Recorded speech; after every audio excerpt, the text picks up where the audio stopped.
Parliament has already been compromised. And you know, you saw that young man here. On the 25th of June last year, Parliament was impeached by the people of Kenya, exercising their right under Constitution 2010, a proper legacy handed over to us by Mzee Kibaki, and of course, those of us who are there. Yeah. They say under Article 1, the sovereign power is vested in the Kenyan people, belongs to the Kenyan people. And the people can exercise it in two ways, either directly or through their elected representatives. Now, the elected representatives failed them by coming over this overtaxation and the burden and kila kitu. And so the young people said, we will take our country back.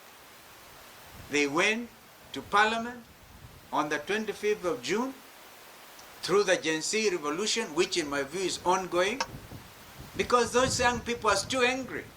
You can't appease them by driving around the streets of Nairobi, killing foreigners, inviting foreign rebels to the country, declaring parallel governments in this country. And then you see what has happened. The generals in Khartoum have now said no imports of Kenyan tea to that country. And this is a tea drinking country.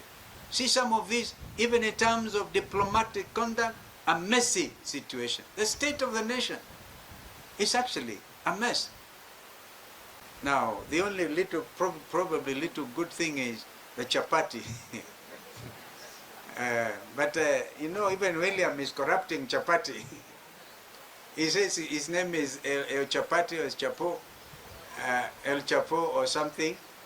I don't know how, you know, it's a basically good idea to eat chapati. But why don't you give mama mbogas in Kangemi, in Utawala, mama mbogas in Mathare, to make those chapatis and give them a contract to supply to Toi Primary School, to other places. So confusion even there. And he says that he has been given 6 names. He's waiting for them to be 10 so that he can get his 10 years. I think the mental health is a situation here. I think we have to check on the mental health of the chief executive of this country.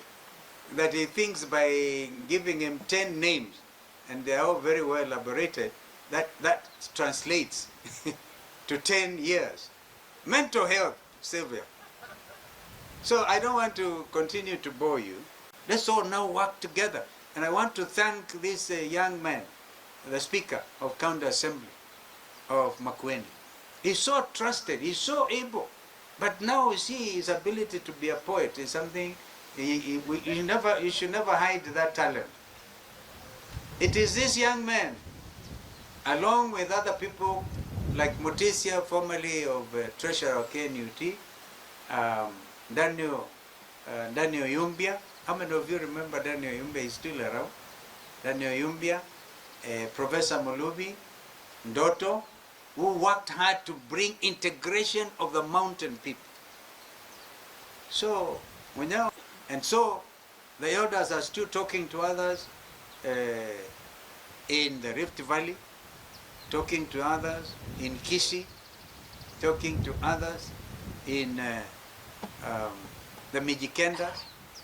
Actually, if you go to Mombasa, the Kambas are part of the Mijikenda. They call themselves Mijikumi.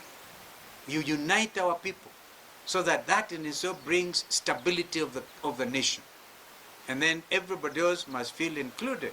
They are talking even wazee, kina Wangamati huko Bungoma na kule kwingine. People are talking. But I tell you, the steam is so solid that we are not looking back. And this time round, ni ukombozi wa nchi. Senator Maanzo, thank you for what you are doing. We've just come. As we are expecting a new IEBC. We've seen some names published, shortlisted. Our urge is, and I want to ask the agencies to vet them. Here is a matter of integrity. We are not going to allow a situation where through another IEBC, we end up with another messed up election. By the way, now that Raila has gone to join Ruto, they should now open the servers. Sindio? Because that was what they asked me to go and do. That was the number one clarity. Open the servers. Because if they open the servers, the truth may get to be known. But now, we are at a new dawn of a country which is going to be led transparently. Kenyans will call a spade, under the freedoms guaranteed under our new constitution. Nobody can threaten anybody. You cannot detain people. And that's why they resorted to this very ungodly thing of abductions. At least even under detention laws that time, people knew ikiwa Matiba amekuwa detained, there's a detention order signed, the family will know where he is gone. But these abductions in the boots of Subarus, it's terrible. A very primitive kind of situation. Kenyans have said no. And I have personally said, we will declare, even if William Ruto and his friends do not declare 25th of June a national holiday to celebrate the rebirth of the Kenyan nation through our own children. I'm telling you, I'm declaring it in the honor of Justice Kasanga Molo, that the 25th of June, J25, will be a public holiday.